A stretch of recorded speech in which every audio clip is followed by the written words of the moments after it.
J. Billy Barria. Paladin versus Warlock went the Warlock's way for ThunderUP, and of course he is playing the even Warlock. Now we go into Shutterwalk Shaman up against Tempo Mage. Now we saw what Tempo Mage could do in the previous series. In fact, I have been underestimating Tempo Mage myself. Very powerful deck indeed when it gets the right hand, and when you have Mana Worm into Arcanologist, it tends to go really well, but I think that Earthshock was definitely a very necessary measure to stop the early aggression. Shutterwalk Shaman also is playing a Wild Pyromancer variant, which is much better against the aggression.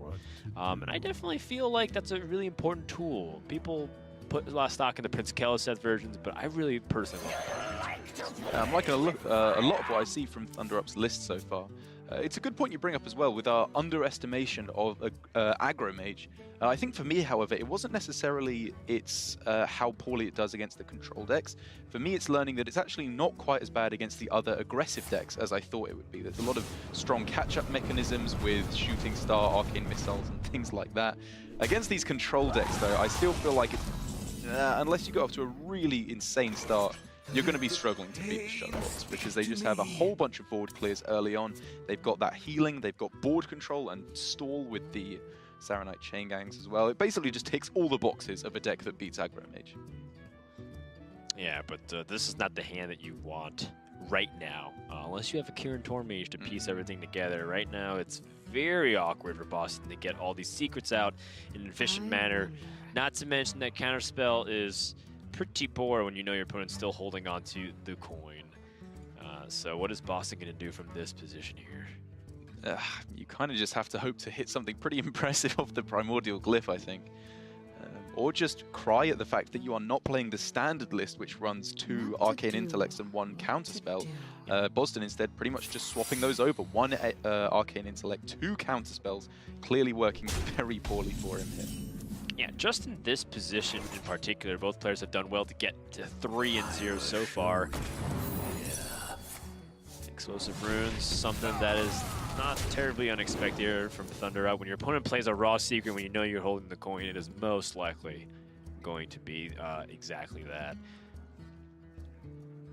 So what ThunderUp's going to be looking for is the healing rate. Yeah. Try to see if you can stall, and of course to stabilize onto the board. Volcano is very important for that exact reason. For Bozzzton, he has got in a good amount of chip damage at the start of this game. Getting your opponent down to about half health is what you're looking to do to be able to close things out with Burst. And with no healing from Hagatha or Healing Rain available for ThunderUP, he does need to get a move on with his card draw, I'd say, to actually lock out this game at this point. That's true. Oh, okay, hold on. So, Luna's Pocket Galaxy, one of the new legendary spells introduced with this expansion. A lot of people said that it's more of a gimmick than actually reliable, considering that if you put it in your deck deliberately, you never really get to choose the optimal time compared to some other really powerful stuff. So you might as well just go ahead and run a late game minion instead. But when you get it off Primordial Glyph, I wonder what its capabilities are. I guess because this is a Tempo Mage that's not playing Antonitis, it's less good. Yeah, there really are very few targets that you can actually hit. I think he's probably debating a little bit more between Flame Strike and Flame Geyser, because if your opponent goes for the Saronite Chain Gang next turn or a Life Drinker, you do want to be able to sweep all that up and then push the damage through to face.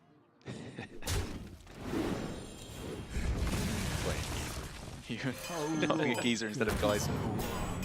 It is! Where'd the Y go?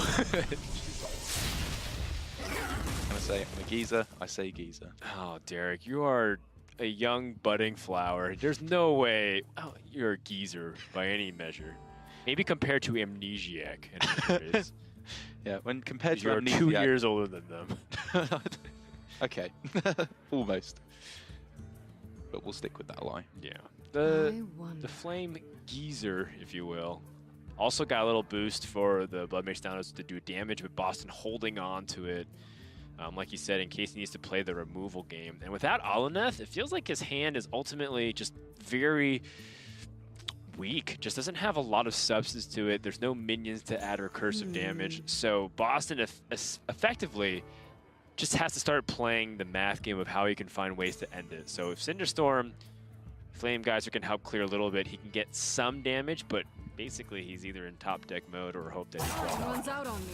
He does need to think, though, with Luna being obviously the best Mirani, but Stargazer Luna on its own is a very powerful draw. So if he saves that Flame Geyser and plays the Arcane Missiles first, then all of a sudden that makes him a 0-mana draw a card. He can start just rifling through his whole deck. So keeping the cheap spells in hand, like the Arcane Missiles and Flame Geyser, I think is a great way to set up for a draw of Stargazer Luna. Yeah.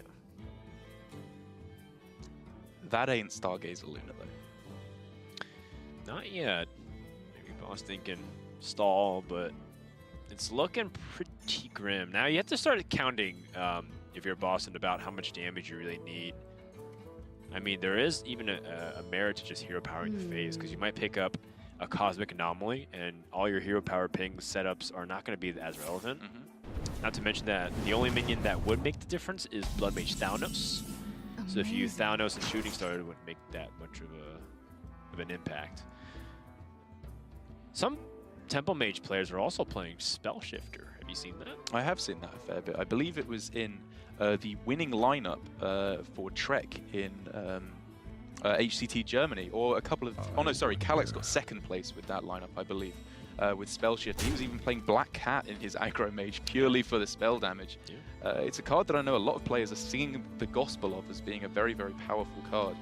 I've yet to see it do truly amazing things, but it could be pretty powerful. Check this out. ThunderUP knows Counterspell is up. Yep. And I think he wants to even coin out Shutterwalk to get an extra life drinker and just try and tempo the opponent. Get on the board. Yeah, because you summon a copy of Shutterwalk with the Serenite Chain Gang that's up too. Yep. And all you really care about is dominating the board and staying alive. If you summon 2 6/6s, at any point if you draw Grumble, you just win the game because you bounce them back to hand. And what is your opponent going to do? Are they going to spend 2 Fireballs just to kill off the Shutterwalk? That doesn't feel very good. Choosing to hex his own 2/1. And that's pretty smart too, to try and hex the 2/1, because in some weird scenario where you're wrong, which it can't possibly be since it's open deck list, and he played the Secret from hand, you want to have as much health on the board as possible for things like Arcane Missiles and the Cinderstorm. Bozzzton is looking gassed. That Sorcerer's Apprentice again, fantastic card to synergize with the hand, but he can spend his entire turn basically playing all of his cards and still have half his mana remaining. Yeah. And this is why Stargazer Luna is such an insane card in the late stages of the game. It's just a thing you can sink your mana into and do way more powerful stuff than you have any right to when you run such a low curve deck. But without it, and with only 1 copy of Arcane Intellect as well, also hurting Bozzzton here yet again. I think he might have teched for somewhat more aggressive matchups where you try and dump your hand very, very quickly and just win by turn 5. Well, ThunderUP most likely knows this is a second counter spell, but gonna try it just in case.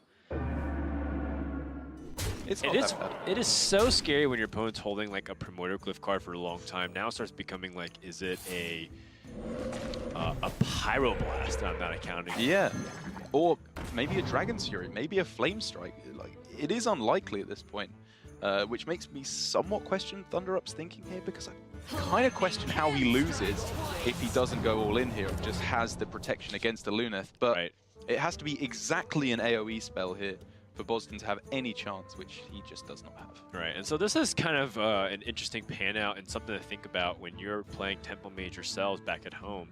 You know, Bozzzton, if he knew that he was going to go this late into the game, yes, he would have obviously picked a Flame Strike in hindsight. But he picks things like Flame Geyser. Thank you. Largely to try and add as much damage as possible, because if that Shooting Star and Sorcerer Apprentice were 2 Fireballs, I mean, that's the game. Yeah. So, you know, that's kind of how Bozzzton was playing to this game. You know, a lot of times we're feeling like, well, if the game goes long, I need Flame Strike, but you have to play to what your deck is good at, which is dealing a lot of damage to your opponent's health totals. Yeah, I still think it was the correct pick, because in this situation, if you do go for a Flame Strike, so what? You just get Shutterwalked on the next turn. And even talking about the Gluttonous Ooze that was played, it's a kind of a small interaction, but obviously it enters the Shutterwalk battle cry pool, so even if there wasn't a Luneth coming down, you could destroy it anyway. So now Shutterwalk Oh, yes. gonna come down. I mean, basically lethal. I mean, there's not really much you can do. Yeah, no way for lethal to be delivered on this turn, I believe. Even if it was double fireball, flame Giza doesn't quite go there. It would have to be one heck of a primordial glyph. Cosmic Anomaly. Science overwhelming. I mean, Someday I'll be just like you. Can he clean up enough stuff? Flame Giza and Shooting Star. I don't think he can quite clear up enough stuff to survive here, as close as it is. it is fairly close. He Actually, it gets can. Perfect missiles. Perfect arcane missiles. He plays Flame Gooser. Arcane missiles has to hit. Wow. Okay. There you go. That was the perfect missiles. You know what? I take back what I said. It is not over for Bozzzton quite yet. ThunderUP does have to stick aboard now to push that one remaining point of damage because his deck has basically no burst left outside of the second life drinker. So, Shard, Grumble, Shard. Stick a nice big board. How crazy would it be if Boston's able to just win from here because ThunderUP just has no way to actually deal 1 point of damage directly and is behind on board. Pretty crazy.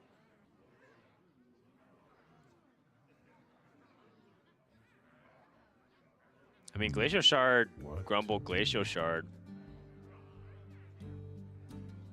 is your best board scenario. Volcano, I mean, clears it so you don't have to deal with any shenanigans. You're still kind of just worried about one thing and one thing only, which is, you know, get your opponent get all in it. Yeah, I suppose. You have no more weapon destruction now. This pretty much never threatens lethal, though, so it doesn't force your opponent to have anything. Right. Whereas obviously playing Grumble would have forced them to have the Frostbomb on that turn. Exactly. And also, to ThunderUP's credit, if your opponent didn't clear perfectly with his arcane missiles, that extra tempo play would have gotten over the hump. Oh man, this never feels good. Lightning Storm, not guaranteed. Just kidding, it is guaranteed. Double Mana Tide coming down as well. Grant, even if that Lightning Storm didn't kill, it'd still be a tough position for Bozzzton with just a Flame Elemental. Yeah. Credit to Bozzzton, however, saving the Flame Elemental for a Luna off the top. He could maybe then chain an infinite number of cards. But it's looking pretty unlikely, I would say, at this point. Yeah. What to do? But I still think it was right from ThunderUP to go for the strong tempo plays because it had to be very specific cards from his opponent to fight back whatsoever. And I think extending it into the late game, making the seemingly safer play, would have just given Bozzzton more time to find those burn cards that could have closed out the game. Yeah, it's interesting that Bozzzton is playing the Flame Elemental over the Cosmic Anomaly, given that Cosmic Anomaly is a lot more expensive. So if he did pick up the Stargazer Luna, it'd be a lot trickier to use that. How long can this go on? Did you call it Stargazer Luna? Look, I'm just trying to speak your language, man. Doing a great job. You started it. All right, well, that's going to wrap it up. ThunderUP is going to go to a 2-0 lead. Play for a last call standings finish for either money or a spot in the World Championships. And that has clearly been important to ThunderUP, as he has been the anchor for the Turkish HGG team 2 years running, even up against some pretty strong competition in Fujitora, who I believe is probably the most well-known Turkish player. They didn't do all too well this year, it's worth pointing out, but there's always next year if you can rack up those points to qualify. So, you know, thanks to Rosti and Sequent Edition, if ThunderUP wins one more game, 2 + 1 = 3. Did you figure that out in the break? Was that some off timing? That was some off timing during the break. Of course, you know, shout out to Rosti and the Gamers Sensei team. You know, as much as we're kind of poking fun and having our laughs, having a giggle, if you will, I think that those things are really valuable for people who are just learning Hearthstone. Yeah, it's always important to have those guys get good technique down. Yeah, I mean, I know a handful of players still in the first few months playing. They feel a little bit overwhelmed trying to manage everything because of all the decks and knowledge and cards. And they do get overwhelmed by that. So. Yeah, I mean, Raven will get there though. He's doing his best. He's taking a nap in the back. I don't think he heard that. But I will show him the VOD. Let's talk a little bit about Odd Paladin versus Odd Rogue. So this is a matchup that supposedly Odd Paladin can win the board very early on, but when you're looking at this kind of early start, I feel like Odd Rogue in such a commanding position. It feels like, you know, even though you have things like Unidentified Maul and all these, you know, tokens that can go wild on the board, with Odd Rogue not even yet leveraging its hero power, this feels like a really bad spot for the Paladin. Yeah, it doesn't get much worse than this, because for the Rogue, it's just about how much health you can throw down onto the board. Attack doesn't matter in the early turns as long as you have one to kill off the annoying little recruits that are being summoned. And that's why the dagger is so bad. You're basically getting very, very little value out of it as opposed to the regular Rogue dagger in the early turns. So ThunderUP very correctly just throwing minions down onto the board. That is by far the most important thing. Yes, he will run out of cards very quickly, which could come to bite him later on. But you can't be thinking too heavily about the late game here, because if it gets to that point and you're behind on board, you've lost anyway. And another thing to point out too is the importance of having that one-mana minion for Bozzzton. He had the Acorus Veteran, but I mean, that's not really what you want to be playing on turn one up against whatever one-drop your opponent plays. So instead he coined out the hero power, which put him in that position for bad trades on the board. And now things like Blessed Maul, not going to do much. You're supposed to leverage that based off what you have existing. What do you do instead? Just hero power with Lost in the Jungle? Yeah, I think you just keep pressing your hero power as much as possible, because for Bozzzton, time is on his side. If he doesn't die from the pressure from Rogue, he should be able to swing this back, because his hero power is just better in this matchup. The 2 damage, like I said, from the Rogue hero power doesn't make all too much difference. So you just want to be throwing down as much as you can each turn, because just look at the hand sizes here. ThunderUP is burning through his cards a lot quicker. Yeah. This also makes sense, Bozzzton playing the Flame Elemental, because he has Blessed Maul, so he can guarantee double buff, because it seems like no matter what he does, his board's can get traded into. And, you know, you tell me who's the Odd Paladin. There's just a slew of tokens going head-to-head, and now we're starting to hit the turns where Odd Rogue is really fearsome. Turn 5 onwards, the threat of Fungal Mancer is such a devastating blow to the Odd Paladin that doesn't have any board. Just showing why, showing one of the biggest weaknesses even of Odd Paladin, because while we know how strong it is at pushing its advantage, when it is behind, it has none of the catch-up mechanisms that Paladin is used to, like in the old even Paladins, where you had Equality, you had Consecrate, Avenging Wrath to pull the boards back. Bozzzton's going to have to tank a lot of damage if he wants to get this board back. Well, the good news for Bozzzton is that this is not exactly the ideal turn 5 whatsoever. Vanilla 3/3, or just a couple of small minions. That being said, it seems like the Henchclan Thug is going to go unanswered. Probably for the rest of the game, actually, to be honest. That just means it's going to, that just Odd Rogue is going to straight up win. Yep. If it does go that way. I mean, I very much doubt looking at the list. Yeah, there's no Owls in the deck. Void Ripper does very little against it. Maybe if you can throw down a Righteous Protector, you can swing it back, but it's going to be incredibly difficult, as I mentioned, for Bozzzton to get those reactive answers to it. Yeah, this is a position where you often think, man, if I just have Giggling Inventor, I can maybe stall for a little bit. Time soften up the board. Not really the case. ThunderUP even had that Blood Knight ready to go to really punish it hard. And I think it's a fair assumption here from ThunderUP that Bozzzton does have the Giggling Inventor. He's had a few cards in hand, of 3 of them actually, in both Blood Knights and Blessing of Might, which have done nothing this whole game. So ThunderUP, anticipating that possibility, clearly sees that there isn't a Giggling Inventor, as it probably would have come down, maybe not definitely on turn, as it wasn't even that good. Jeez. All right, so how much damage do we have here? Well, through some through sequenced addition. We have 10 on the board, the attack, plus 4 from the dagger, so 14. Now set up a 2-turn lethal.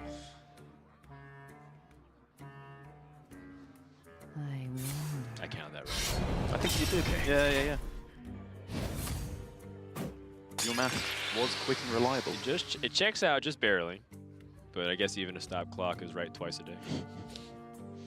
Do we hold on to Blood Knight because of the threat of Giggling Inventor just halting all your momentum, and then they come back with Vine Cleaver and stabilize just barely enough? You may as well. I'm trying to think of any way that you lose if you don't play the Blood Knight here, which could be, I guess, some other taunt, maybe a taunt Maul, a Righteous Protector could maybe pull it back, but with all these trades coming in, even the Maul wouldn't save Bozzzton here.